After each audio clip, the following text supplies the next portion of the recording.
I mean, listen, Jamie, if we're going to talk about this result, not a particularly enjoyable game for any of us to watch, but I guess you get some positive momentum. Wow. Some positive momentum and a win is all that matters. Yeah, listen, listen, it wasn't the most entertaining of games, I have that, but it felt like a big heavyweight European game, no inch given from either side. I think Liverpool just shaded it, not just because of the results, I think because, you know, just in general play as well. I think even in the second half, considering they were away from home. But I said before the game, I was so desperate for the Liverpool to win tonight, as I am, as you know, every time Liverpool play, but more so for the manager, for what he's been through in the last sort of few days. I don't know him that well, got no real relationship with him, but he's the Liverpool manager. We know what's going on, we don't need to go into that. But I think what was really telling was that supporters chanting his name. Not when it went 1-0 in the first half, when it was 0-0. The supporters who go home and away to watch Liverpool know the score about what's gone on the last few days, and they're right behind their manager, and even more so on the back of that result, because that was a massive result at a very tough place to go, and Liverpool needed that on the back of losing the last game in the Champions League at home to PSV. Can you be happy now? I'm very happy. Yeah. I am. I'm really happy. I'm happy for him. That's a huge result, for, you know, for him, and listen, and the club, more importantly. But I think for him tonight, on what he's been through the last few days and the interviews he's had to give, and as I said, yeah, a massive result for the manager. I'm absolutely over the moon for him. Do you think anyone from Liverpool will speak to us? I hope so. Yeah? I would speak to anyone. Okay. Yes. Not ruin that relationship. To you is the bigger question. Listen, you know what? I don't care about my relationship. As long as Liverpool win, I can have the worst relationship with anybody in the world. I'm happy when Liverpool win, and that'll do me. I like seeing you in a better mood. Well, I'm in a better mood. You were a bit frosty, weren't you? Pre-match. We had a good debate. That was it. Yeah. Who won? I mean, there was no way. Liverpool won. It was basically agreeing the same thing. There's a great thing that the Anfield rap supporters club do when their thing. When Why do you go on win. social media though? We have to address this. It goes on social media, see what the Liverpool fans are saying, agrees with them, gets a journalist. Whoa. Go. I do not do that. I'm basically the only one who goes, if I believe something, I go my own way. No, I'll give you that. Yeah. Don't ever tar me with that. There's plenty of views in the media who do that one. Check how the wind's glowing and go where everyone's saying. But listen, what I was getting back to was, you had to come off social media because you couldn't put up with the heat. Right. My point was, the Anfield rap, a Liverpool supporters group who do the media stuff, they're fantastic. And they always put something out when Liverpool win. When Liverpool win, we all win. Yeah?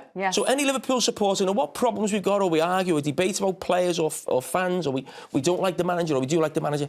When Liverpool win, we all win. We're all happy. What about when you We're all happy tonight. Well, I was definitely not happy when Liverpool won when I was in Everton. No, I was not. But I am now. So we're allowed to switch sides now. Brilliant. Like you do it right now. Hello. Welcome to our studio in London. It is so good to be here. Thank you for being with us still. I'm stretching up. Terry, have a stretch? Yes, did you? Upper body? Always. Okay. Anyway, so Jamie's Liverpool get the win today. Just one goal in it. It was a penalty, but we're going to take you through some of the action, some of the highlights from this game. Liverpool have done well to control Inter Milan at home, really. And we stopped them getting chances. I think this was the best chance of the game.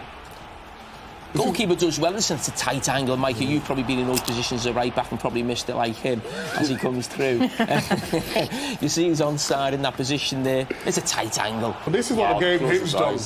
This penalty appeal. No. I think I'd be very disappointed if this went against me or my team. You'd be saying it's a disgrace. No. What I would say is that I don't think that's a penalty. But you know, if I was an Inter Milan player or the manager, I'd say, "What are you doing, grabbing his shit? Make it even making it, giving the referee a decision to make. I don't think it's a penalty." But just don't pull his shirt. It's not like you're pulling him back because he's going through to the goal. He's got his back to goal. He's going nowhere. So he's only got himself to blame there, but I do think it was a little bit harsh. Manuel Akanji has actually just spoken to Aranita Jones, who's over there at the San Siro. This was his thoughts on the penalty decision. Let's hear it. Yeah, it was a penalty situation. I mean, he pulls his shirt, but it's a soft pull.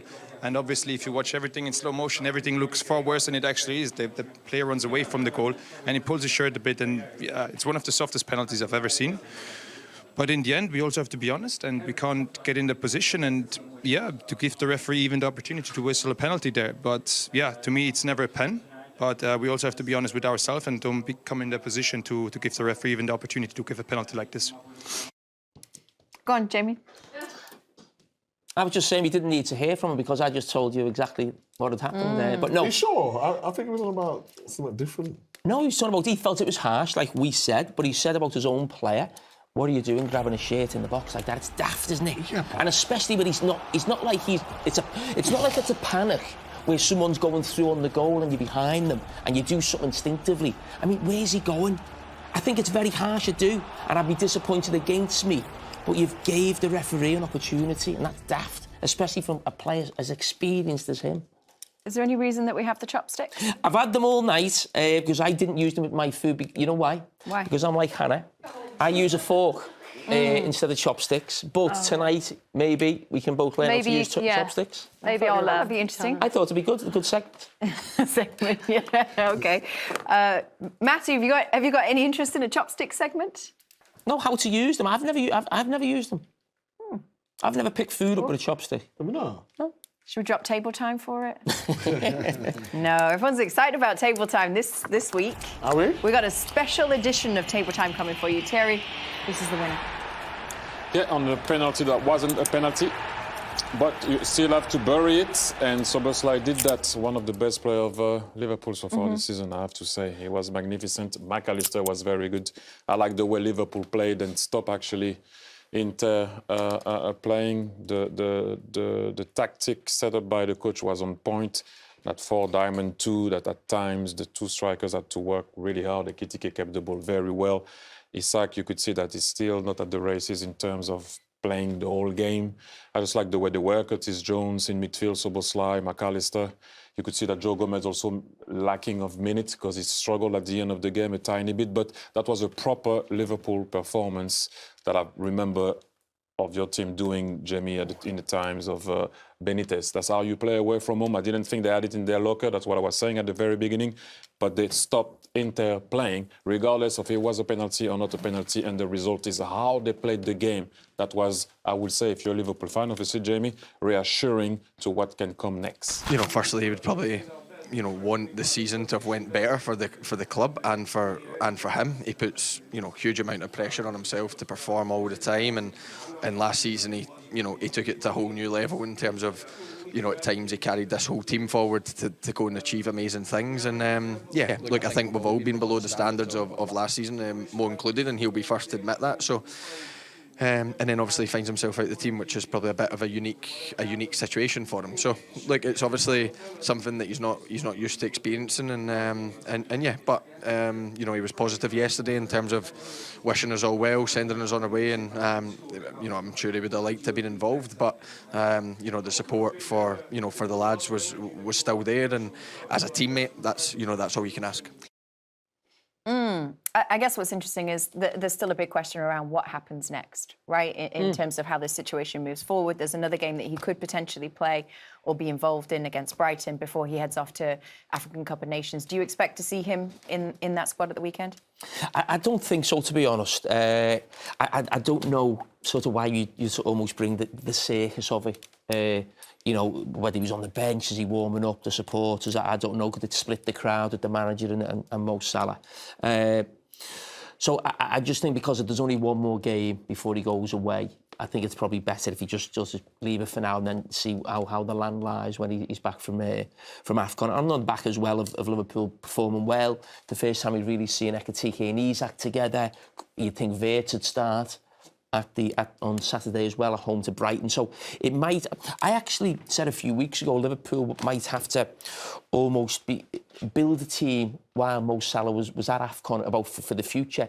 Listen, for whatever reason, it's happened a couple of weeks before he's gone away to AFCON. But Liverpool were always going to have to find a way to get their big money signings in the team, and it hasn't happened yet, where all three have started. So I think the game against Brighton is a great opportunity to play the two strikers, play Wirtz behind the front. He was on the bench tonight. He did well when he come on. So I think it's the first time we might see that. And maybe what is the future of Liverpool in terms of going forward, not just this season, probably over the next 18 months to 2 years. You just want Salah to apologise and move on. And move on. Salah to apologise and move on.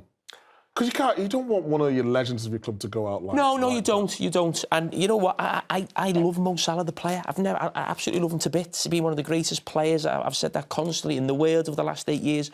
One of the greatest players in the history of the club. But the players know, the supporters know who Chanane Slot's names, that you can't act like that after the game. But listen, it's happened now. I'd love him to apologise and be back involved. Are we saying apologise internally or apologise No, publicly? I mean, to his teammates. He disrespected his teammates. And, you know, we had a little Barney before.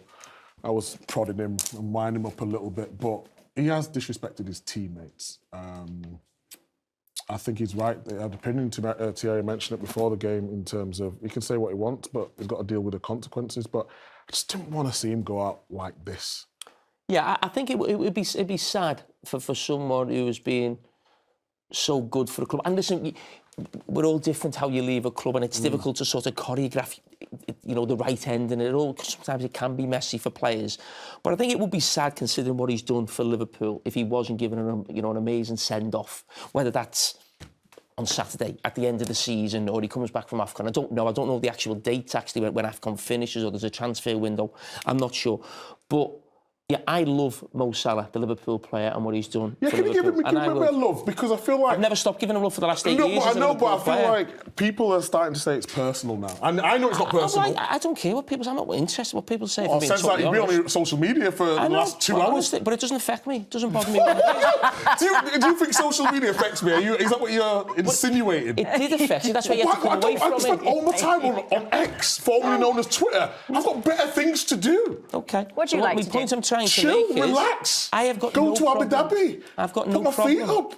I've got no problem. I love Mo Salah, the football. Absolutely adore him. Raved about him for 8 years, and I continue to do so. And it would be sad that he doesn't get the chance. Listen, because he's going to move on sooner or later. So would you like to apologise to Mo and just say, sorry for any disrespect? It just comes from passion. You're a fan. Go on, just say it down the lens. Mo, I apologise if I've upset you. I love you as the Liverpool player, but you just need to behave yourself off the pitch. That's fair. That was what I said. That looked very genuine. Yeah.